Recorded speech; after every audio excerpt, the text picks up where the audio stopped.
Okay, in this lecture, we're going to talk about why we need experiments. Why, if you want to understand animal behavior, but specifically animal cognition, we have to have experiments.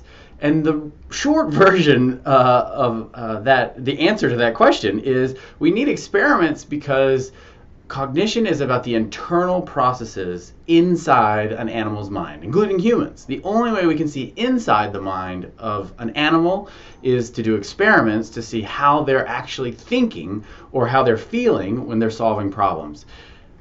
So for this lecture, the readings that will be most helpful for you from The Genius of Dogs will be Chapter 1. And of course, all of Cognition is useful here because all the games that you play through Cognition are experiments, and you can see how experiments work and how they're able to show you how your dog is thinking and also how they're not thinking. All right. Also, you can look at Chapter 3 because Chapter 3 in The Genius of Dogs, we talk about some basics of experimental design there as well. Okay, so the central tenet of experimental psychology is really that all behavior can potentially be explained by multiple psychological mechanisms. Just because a behavior of two species or even two people look identical, it doesn't mean the behaviors are controlled by the same psychological or cognitive mechanism. Think about when you shake somebody's hand. You're really happy to see somebody that you haven't seen in a while, or you're interested in meeting somebody new, or you're just trying to be polite. All of those things can be different reasons why you're shaking someone's hand. So different people can have different psychological reasons for why they are doing what they're doing, even though the behavior of shaking the hand is the same. And then think of your dog. Your dog, some dogs can give paw and they can shake hands. Do they have the same psychological mechanism underlying the shaking of a person's hand as when people shake hands?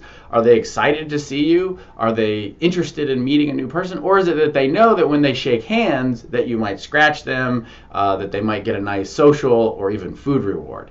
So that's a great example showing that you can have a behavior that's very similar, shaking hands, and there can be different psychological mechanisms. The only way that we can tease those things apart and figure out what is the mechanism driving shaking hands in dogs or that individual versus another is through experiments. Okay, so one of the things that we hear a lot about when we're studying animal behavior is anthropomorphism. Anthropomorphism is the idea that we see human traits in other animals, and that when we see animals behaving, we tend to attribute to animals, and actually even objects, human traits. And so anthropomorphism often has been argued to be problematic when we're trying to understand animals because without experiments to test different mechanisms for how animals are behaving, how do you know that an animal is solving a problem like a person solving a problem? And anthropomorphism in the cognitive literature is usually discussed in association with George Romanes. George Romanes was a student of Charles Darwin's, a contemporary, and he really answered the call of Charles Darwin after he wrote The Origin of Species and The Descent of Man. And Charles Darwin basically said that while most people before him had been arguing between a giant gap between other animals and humans cognitively, that animals and humans were on a continuum, and that actually the distance between animal intelligence and human intelligence was something that you could think about as being not as big, and potentially evolution can explain how you can get from animal intelligence to human intelligence. So George Romanes took that challenge on.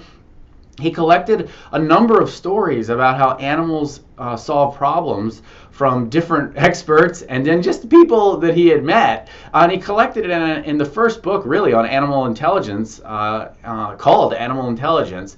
But he actually is used now as an example of someone who may have been using anthropomorphism to a high degree. Because a lot of the stories were people reporting animals doing sophisticated things, having human emotions, having human type, attributing human types of intelligence when there were other explanations for the behaviors that people had observed. So just as a concrete example of anthropomorphism, this is New Hampshire. In New Hampshire is the famous mountain. This is the Old Man of the Mountain. And of course, it's called the old man of the mountain because you see a human face, and because this is such a distinctive face, it became a symbol for actually the state and was on their license plate. And really, when you look at this mountain, you can't help but see the profile of a human. And that is really anthropomorphism in a nutshell, is that we can't help but attribute or ascribe human attributes, whether it's a human face to the side of a mountain or human psychology to a dog or another animal. But of course, the old man on the mountain, when it still existed, it was just a collection of rocks. It was not obviously a human face. It was just chance that these set of rocks ended up looking like that they ended up looking like human.